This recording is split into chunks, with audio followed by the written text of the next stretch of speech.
There you go. I guess they're anonymous. Okay, so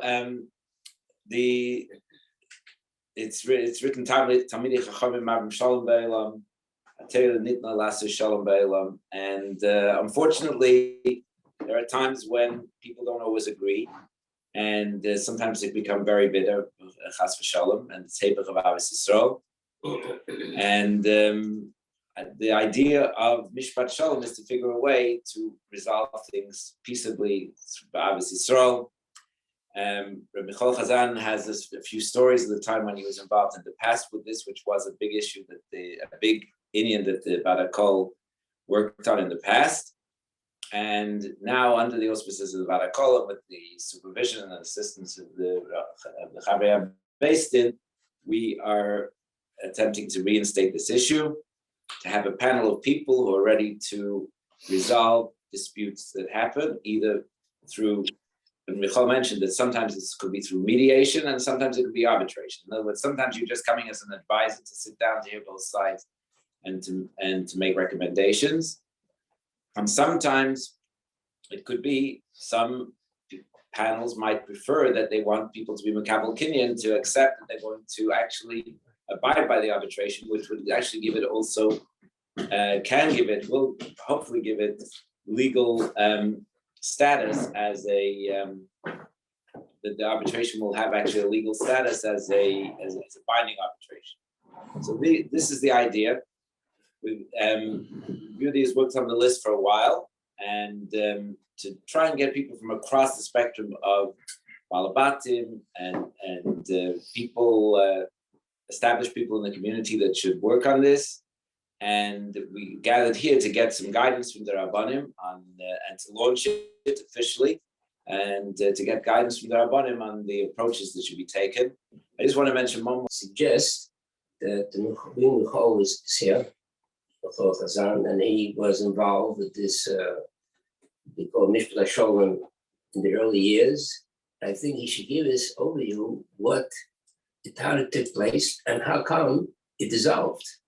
Because it's very important to start a new idea, a new concept. Mishpat Sholom, the name is very inspiring, but you don't know what's going to happen in the end if you don't take care of it properly. So it's going to happen the same thing that happened years ago, that it became bottom.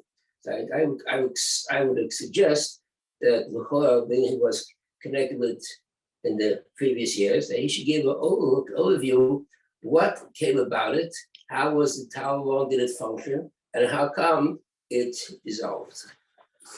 Before Michal was going to say a few words, I do want to thank everybody that participated and everybody that has this, that's very eager to help out over here. If not to, we don't often find people that are willing to volunteer for that time and want to help in the community. Sometimes we have what we call a co-credit midbar, when we ask people to help and get involved, and people they have families and have their priorities. We have people that have the shlichus mission and they really have the focus that they want to see what they can do, not only for themselves and for their families, but for the benefit of the entire community. And like Rabbi Cohen mentioned, that we have a lot of issues that need to be resolved, and we have certain issues that are unique to our community. So this is it's very encouraging to see that. I don't see all the people that are on the Zoom, but it's about them as well. I'll just mention one thing about 10 and 11 before we hear from Rabbi Michal about the past experiences, the positives and the negatives, and how to prevent those pitfalls. I've been in touch with a couple of Rabbanim in the last few days, because thinking about this, we spoke about this whole issue about renting out the Jewish people who don't pay rent, which is a sore point for a lot of people. So we have generally two approaches. We have the approach of those that say, Mali Latzara, I just rent out the non-Jewish people, because they don't want to have to show them go to our curse against Eid. So therefore they decide they'd rather rent out the Goyim. They have the other people cast a show rather than rent out the Goyim or rent out the Yidden. But in the end, we'll fight in our curse cast a show. So either one is not a healthy approach. There's one other community that's very similar to our community and it faces the same exact concerns. There's not too many communities that have such a set as Crown Heights. The close community that I know is that's very, very similar and suffers from the same exact points. And this is what they talk about in the mikveh. But all those that go into our so all those that are renting out the Memphis Williamsburg.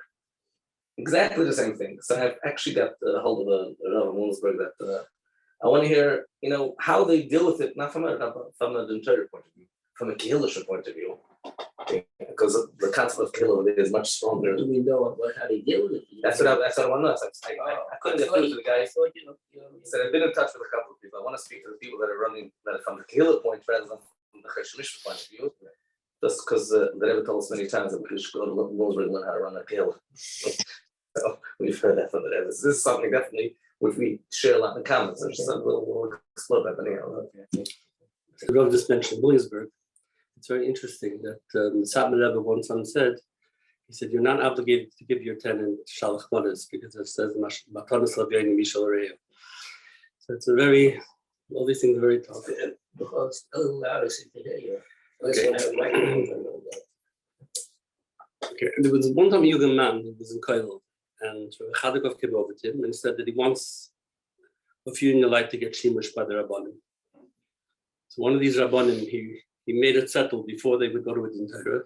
He would say, if you want to go to a din Torah, you want din, then the Eibush will make, when they'll come to your turn to be judged, the Eibush will judge you by din. If you want to make a pshara, then we could take it out and we could just work it out with the Beis Din.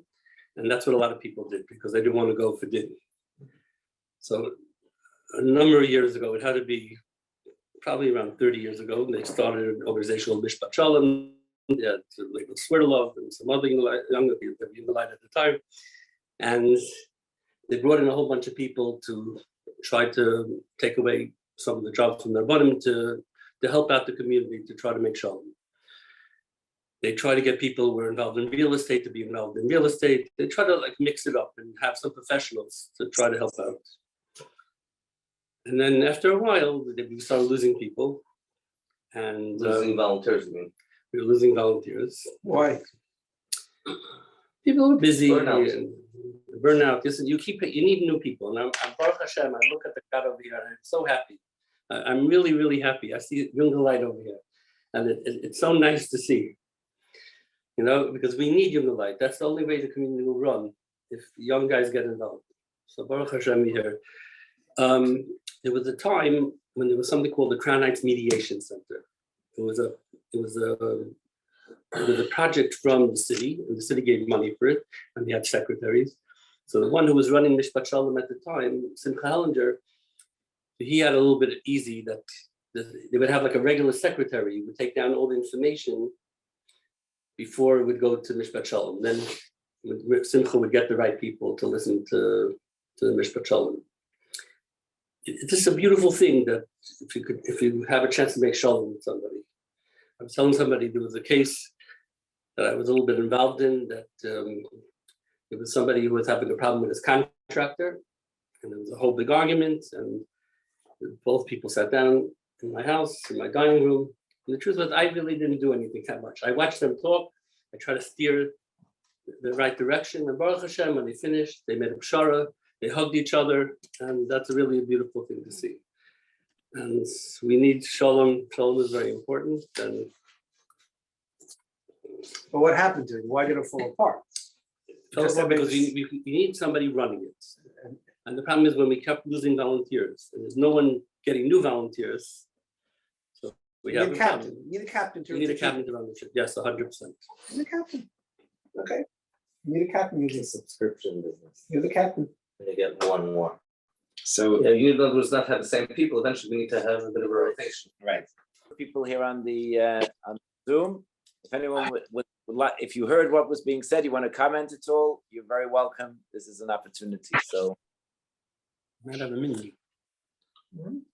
if anyone wants to comment, raise a question or make a comment, please. Yeah. Huh? I think everyone lights. One thing is for sure that whatever we could accomplish, whatever it is, it's definitely more than we can accomplish without having this system. That's for sure. Right. But I think after a certain amount of time, if we get involved with all the problems over here, we will see exactly what the problem is, even though we have an idea you just mentioned before, but still how we try to get into the situation, try to resolve that issue, and they have whatever problems. Therefore, then you need a meeting together. What do we do with these problems? So therefore, something we cannot make a decision how to go about it. Just perhaps people that have some idea, like what's your name again? Sure, the person that has idea, has knowledge, and he could advise maybe how to go about it. But, right, we'll put all the different situations together and see where the problems are. So maybe we could together be able to resolve it, because I see that we will not get all the problems that we probably will likely to get into the situation. And there's nothing we can talk about now to resolving something that we have no idea exactly how far it went into the situation that it is unresolvable. Anything further? Anyone here want to add anything? Do you want to say I'll add something? something. Just that itself. And that Torah lasts a Sholom Bailam. That's the whole purpose. But anyway, Yudi wanted to say something. So we basically did this group from people all around Crown Heights, from all different groups, and the purpose is really bringing all of us in the shchona and to get everyone together. Without Hashem. How many people do you have on the? We have 20 people. 20? Yeah. How's it gonna be? Is that each one gonna choose what three wants? No. You're gonna choose whoever's Yeah. running it, we'll just throw it. But there.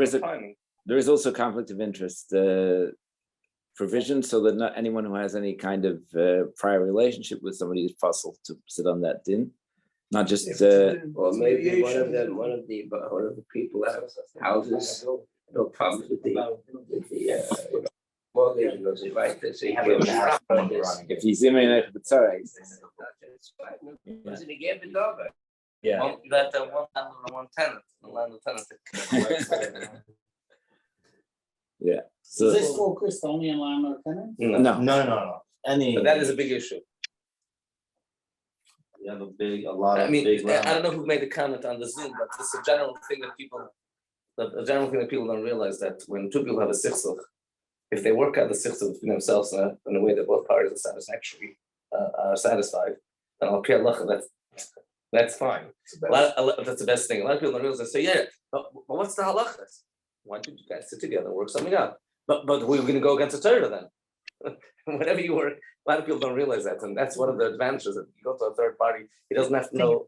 He doesn't have to know chayshvish. In fact, Rabbanim often when they give it psak in the Torah, not necessarily is it exactly according to. You're gonna be 15 minutes. Gonna need a phone call. 10 minutes, not more. So when they're sitting together with someone else and you work and you still listen to people, you work something out and everybody's happy and you work out, and that's the best result you can get. Okay. So the bottom line is that we also start moving in that direction and see what we could do. And after a certain amount of time, could we have to make a meeting again and give out the things that they had to deal with, and how they were able to deal with it, or how they weren't able to deal with it. Then we know to go further. And therefore, to be able to make decisions, how do we go about it? There's a lot of things we don't even know what will come in the future.